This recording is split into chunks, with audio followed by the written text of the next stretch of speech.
Merci d'honorer ce rendez-vous au quotidien. Les informations, c'est tout de suite, mais avant, les titres. Après 3 jours de travaux, les participants aux États généraux de l'éducation ont fait des recommandations pour la refondation du système éducatif malien. Ces propositions, si elles sont appliquées, doivent faire de l'éducation un outil de développement socio-économique du pays. Les détails, ça sera dans ce journal. C'est dans un élan de reconquête territoriale que l'armée malienne célèbre ce samedi le 63e anniversaire de sa création. Outre la ville de Kidal, les efforts des FAMA ont permis de ramener dans le giron de l'État plusieurs localités du pays. Le 4e adjoint au maire de la commune 6 du district de Bamako, Adama Doumbia, a été enlevé par des hommes cagoulés à bord de 2 véhicules 4x4 grises. Et 72 heures après son enlèvement, sa famille est toujours sans nouvelles. Voilà donc pour le sommaire.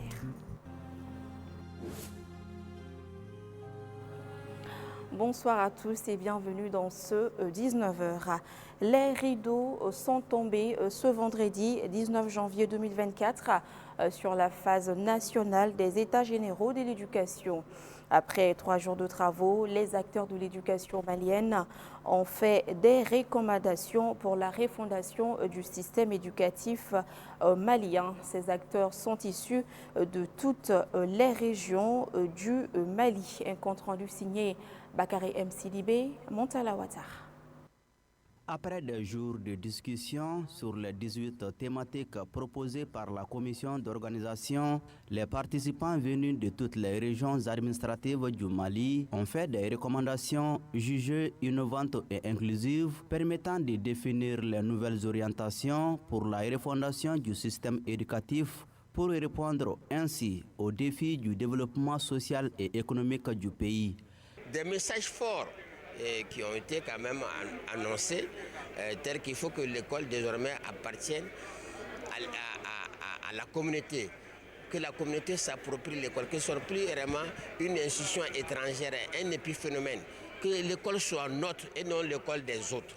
Un autre message fort qui est sorti, c'est qu'il est grand temps que l'analphabétisme, l'illettrisme disparaissent définitivement de notre pays. Un troisième message fort, c'est que nous devons vivre notre siècle, le 21e siècle, où vraiment la technologie, la science, tout est bien développé. Donc il faut que nos enfants, nos étudiants, nos élèves maîtrisent ces nouvelles technologies, l'intelligence artificielle.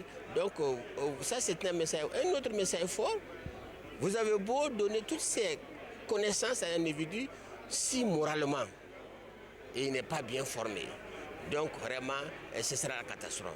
Donc il faut que nos valeurs culturelles de dignité, d'honneur, de respect de la parole donnée, de volonté de travailler pour ne pas dépendre d'autres, que ces valeurs soient enseignées à nos étudiants et à nos élèves. Les acteurs de l'éducation, par la voix du directeur du Centre d'animation pédagogique de Kati, Ibrahim Aga Mohamed, ont salué la tenue des assises et rassuré de leur accompagnement pour la mise en œuvre du plan d'action des différentes recommandations. Nous nous réjouissons des recommandations très nombreuses qui ont été faites, parmi lesquelles je vais citer par exemple celle afférente à la recherche scientifique, n'est-ce pas, aux chercheurs et aux innovateurs. Je donne l'assurance au nom de tous les participants qui étaient là, toutes les corporations socio-professionnelles étaient représentées à ces assises-là. C'est pourquoi j'ai parlé d'inclusivité et en leur nom, je prends l'engagement que nous allons accompagner la mise en œuvre des plans d'action qui vont sortir de ces travaux. Après cette dernière étape, une commission de suivi et de la mise en œuvre des recommandations sera mise en place à rassurer la commission d'organisation. Dans le cadre de la mise en œuvre de son projet, renforcement du transfert de compétences et de connaissances entre les organisations de la société civile pour un meilleur accès des enfants à leurs droits fondamentaux en milieu rural défavorisé au Mali, le groupe de recherche Action Droits de l'Enfant Mali, GRADEM, a organisé ce jeudi 18 janvier 2024 une conférence de presse. Il s'agissait à travers cette conférence de faire le point de la vulgarisation, de l'approche intégrée de la réalisation des droits de l'enfant et le développement durable au Mali. Oumou Traoré, Zakaria Oumar Keïta, compte rendu. En effet, cette campagne de vulgarisation de l'approche intégrée des droits de l'enfant au Mali a été réalisée sous forme du film documentaire et des dotations en livret en langue bamanakan, boumou et française. Il s'agit à travers cette initiative du GRADEM et ses partenaires à faire profiter tous les enfants du Mali de ces 13 ans d'expérience de promotion des droits des enfants au Mali. La rencontre de ce soir a été initiée pour la vulgarisation d'une approche qu'on appelle l'approche intégrée de la réalisation des droits de l'enfant, qui est une approche que le GRADEM a développée dans ses zones d'intervention, Kouloukoro, Ségou, Dioïla et San, afin de promouvoir les droits de l'enfant par les communautés et aussi aider à lutter contre la pauvreté. Notre objectif, c'est que cette expérience qui a été testée dans 15 villages, d'autres organisations de la société civile, c'est pourquoi aujourd'hui nous avons invité un maximum d'organisations de la société civile afin que ce message puisse leur parvenir et aussi d'aller implémenter ça dans leur activité au quotidien, parce que nous travaillons tous pour la promotion des droits de l'enfant dans une localité bien donnée. Cette initiative du GRADEM est appréciée et encouragée par les autorités qui les assurent de leur soutien. Ce qu'on a vu montre que cette ONG est en train vraiment d'œuvrer pour la promotion des droits des enfants, pour la promotion des droits des femmes et pour la promotion aussi de la famille. Donc ce que nous avons vu nous rassure par rapport à tous les efforts que cette ONG est en train de déployer à l'endroit de nos cibles communes. Une très bonne initiative et j'invite toute la population malienne à adhérer à des telles initiatives, à aider aussi à beaucoup de ONG qui ont des idées comme ça, à les accompagner dans les bonnes conditions pour qu'on puisse avoir un avenir meilleur demain. Ce projet de GRADEM est financé par le ministère fédéral de la coopération économique et du développement de l'Allemagne à travers l'organisation Kinderrecht.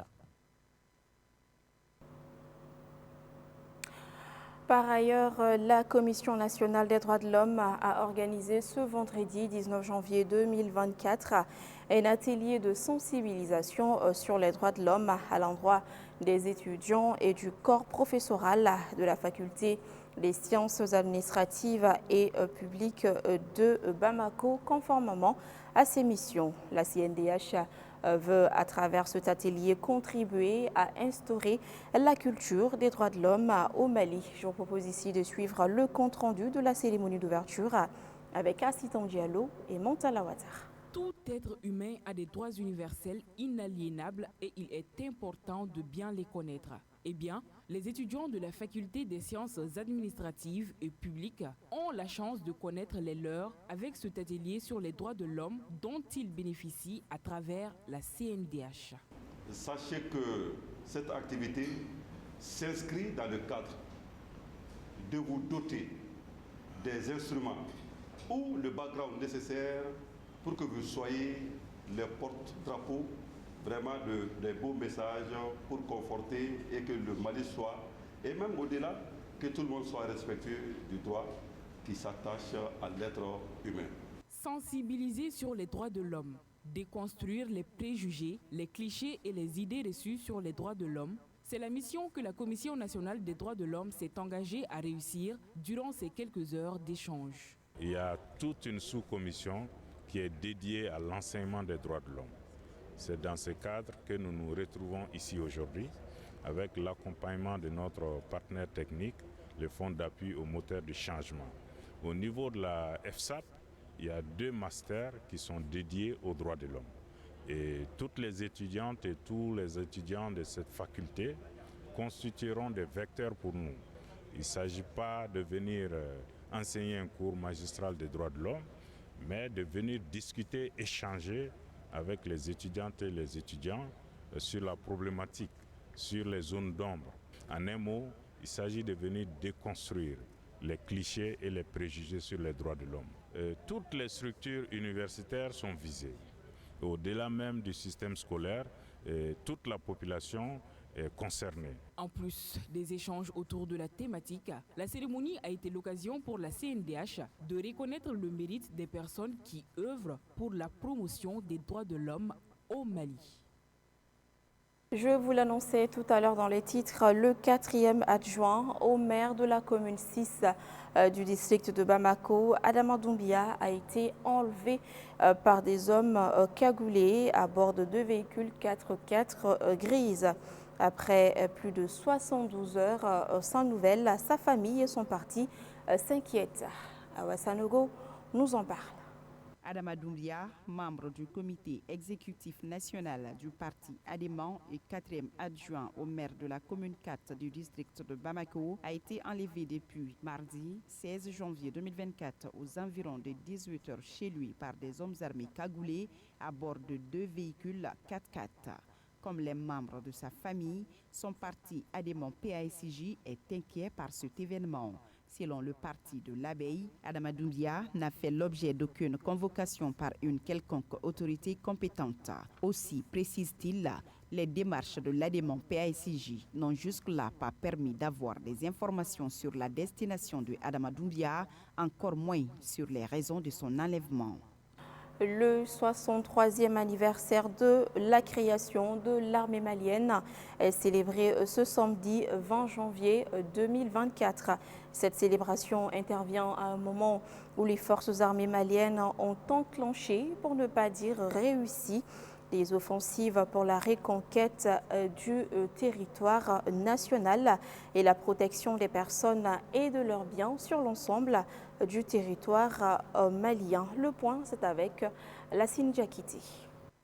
Créée le 20 janvier 1961, l'armée malienne célèbre ce samedi 20 janvier 2024 ses 63 ans. Contrairement à l'année dernière, cette fête d'anniversaire sera célébrée sur toute l'étendue du territoire national. À Bamako, un défilé militaire aura lieu à la place d'armes du 34e régiment du génie militaire sous la présidence du président de la transition, le colonel Assimi Goïta. À cette occasion, un hommage mérité sera rendu aux soldats tombés pour la défense de la patrie par le président de la transition à Bamako et par le gouverneur dans les capitales régionales. Ce 63e anniversaire de l'armée malienne est célébré à un moment où la lutte contre les groupes armés terroristes est une priorité pour les femmes et les autorités du pays. Cet engagement contre les groupes armés terroristes a permis aux femmes de récupérer plusieurs localités sous contrôle des terroristes, dont la ville de Kidal. Les femmes ont aussi porté un coup dur aux ennemis de la paix et la stabilité. Ces succès des forces armées maliennes sont le fruit de leur dotation en équipement militaire des dernières générations. Des acquisitions qui font désormais notre pays une puissance militaire sur le continent. Le mouvement politique et citoyen Ambiko a procédé à la remise de kits de saponification aux femmes de Ngolobougou. Ce don qui sera suivi d'une formation en la matière a pour objectif de garantir aux bénéficiaires une indépendance financière. La cérémonie de remise s'est tenue ce jeudi sur la place publique du quartier. Adam Tangara, Montala Ouattara, compte rendu. Assurer l'autonomisation des femmes de Ngolobougou en leur offrant une formation en saponification et le matériel nécessaire pour exercer le métier. Tel est l'objectif visé par le mouvement Ambiko à travers cette initiative. Nous sommes toujours dans le projet de l'autonomisation des femmes. Et on a beaucoup de comités ici à Ngolobougou. C'est la 3e fois que nous sommes là. Les 2 fois, on est venu pour la remise de vivres alimentaires. Mais aujourd'hui, c'est pour les kits de savonnerie afin que les femmes qui sont là, elles puissent avoir un travail. Après la formation de 3 jours, elles vont continuer à faire cette activité leur quotidien. Comme ça, elles vont arriver à subvenir à leurs besoins. C'est l'objectif. c'est pour gagner de l'argent parce qu'il y a la difficulté d'avoir du boulot. Surtout, c'est une zone un peu éloignée de Bamako, donc elles en ont besoin vraiment. Les bénéficiaires ont remercié le donateur pour l'opportunité, car selon elles, ce don leur permettra de régler beaucoup de problèmes dans leur foyer. Kana ongolobu ka muso nunu kana boni sengena ka bara dama ko yana anga dege jega duna anga jega mo ka ban dege jega mo de la bo foko abarka dola vraiment. La cérémonie a été marquée par la fabrication de savons aux couleurs du Mali en guise de soutien à l'équipe nationale de football présente à la Coupe d'Afrique des Nations, comme pour dire aux joueurs de ramener la coupe au pays. L'actualité, c'est aussi cet acte ignoble qui s'est tenu à Wélé-Sébougou. Un marabout a été éventré et exposé à l'air libre. Et oui, selon le journal de faits divers Kodjougou Keleba, Baba Tonyam, marabout ressortissant du village de Tieneniba dans le cercle de sang, a été retrouvé éventré et gisant dans une mare de sang, ses organes déposés près de sa dépouille. Son disciple Aboubakar Djakité, chargé d'écrire les versets sur l'ardoise sacrée, reste introuvable. La même source informe que le marabout est venu à Wélé-Sébougou sur invitation d'un client pour un travail spécifique.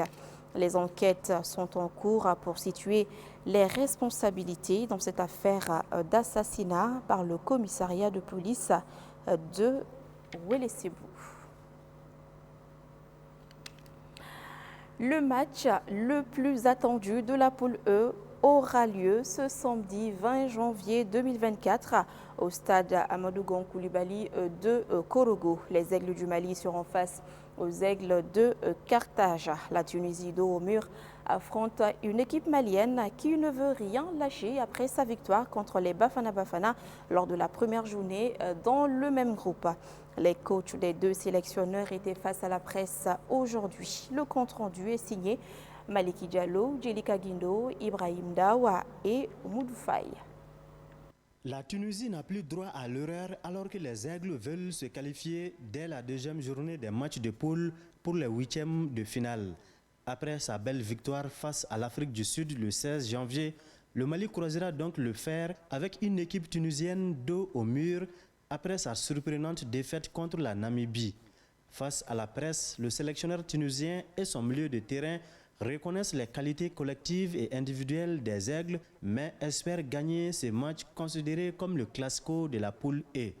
Notre analyse pour l'équipe de Mali, elle se base essentiellement sur le comportement de toute l'équipe en première partie. Et on a des individualités comme toutes les équipes très intéressantes. On sait que le potentiel offensif, les qualités technico-tactiques de certains joueurs de cette équipe sont énormes. Donc on respecte toute l'équipe. Donc bien, c'est un très bon joueur qui a un potentiel offensif considérable, mais notre concentration, elle se base essentiellement sur le comportement de toute l'équipe.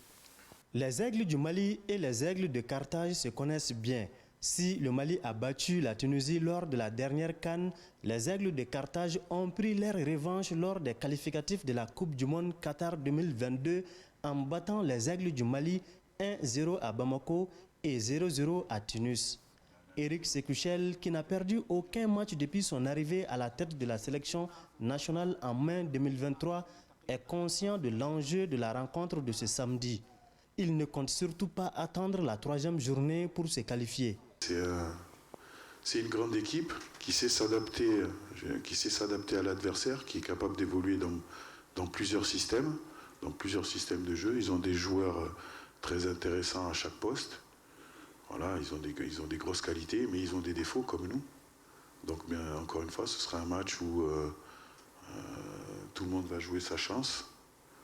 Et on fera, comme l'a dit mon joueur ici présent, on fera les comptes à la fin du match. Mais... Avant le match Mali-Tunisie, l'Afrique du Sud, également en difficulté, affrontera la Namibie qui a gagné son tout premier match en phase finale de la CAN le 16 janvier dernier. L'Union nationale des supporters des Aigles du Mali est prête, comme à l'accoutumée, à soutenir les Aigles du Mali demain samedi au stade Amadou Gon Coulibaly de Korogo contre la Tunisie. Nos envoyés spéciaux ont fait un tour à son QG pour apprécier les préparatifs. Voici ce qu'ils nous proposent. Arrivé au stade 30 minutes après le coup d'envoi de la rencontre Mali-Afrique du Sud le mardi dernier, l'UNASAM compte être demain de le coup d'envoi de cette deuxième sortie des Aigles du Mali. Solomon Diabaté a mis les conditions nécessaires. Toutes les dispositions ont été prises pour que l'UNASAM puisse être encore plus efficace que la fois passée. Donc, on est prêt. On est prêt pour affronter cette équipe tunisienne qui nous a gagné dans l'état, mais ça ne sera pas le cas demain. On va les gagner demain dans le plus grand fair play. Pour prévenir les désagréments d'éventuelles intoxications alimentaires, une cuisinière veille sur l'alimentation des supporters. Le premier jour de notre arrivée, nous avons préparé tchèp et sauce d'oignon. Aujourd'hui, c'est sauce de feuilles vertes au déjeuner et le soir, poulet avec aloko. Comme demain, il y a match, les animateurs ne doivent pas manger d'huile. Donc, Inch'Allah, demain, ça sera sauce d'oignon. Malgré un nombre débordant de personnes au QG des supporters, on arrive à faire face avec les moyens de bord. On était obligé de louer des villas pour répartir les militants. Maintenant, mais on se trouve, la base c'est là. Donc, on est entre 300 et 350. D'ailleurs, c'est un cri de cœur que je lance à l'endroit de tout bon Malien, qu'on est débordé. Celui qui peut nous aider, il peut nous aider parce que franchement, il y a eu des nouveaux arrivés. Des Mopti à Gao, des Gao à Kita. Tout le monde est là pour pouvoir soutenir l'équipe demain. Elle, c'est Mme Maïga Farima Afissatou Doumbia, une supportrice qui est venue avec ses propres moyens, mais elle passe la journée aux côtés de l'UNASAM. Parce qu'il a été dit pour ceux qui se sont inscrits en ligne que le transport était gratuit, mais le logement n'était pas pris en charge. Le logement et la nourriture n'étaient pas pris en charge. Donc je me suis logée, je suis logée à mon propre compte. Oui, mais je viens passer la journée ici, puisque mon logement n'est pas loin d'ici. Donc je viens passer la journée avec les supporters, l'ambiance est là, donc voilà un peu. C'est festif, hein, comme vous le voyez, donc raison pour laquelle je suis là tous les jours. Je passe la journée ici pratiquement tous les jours. Demain, face aux Aigles du Carthage, on peut dire que les Aigles partent avec un avantage certain, celui de compter ici sur des supporters nombreux et dévoués qui vont prendre d'assaut le stade Amadou Gon Coulibaly à partir de 20h. Allez les Aigles. Et voilà, ce journal est terminé. Merci à tous ceux qui ont contribué à sa réalisation. Un grand merci à vous de l'avoir suivi. À demain.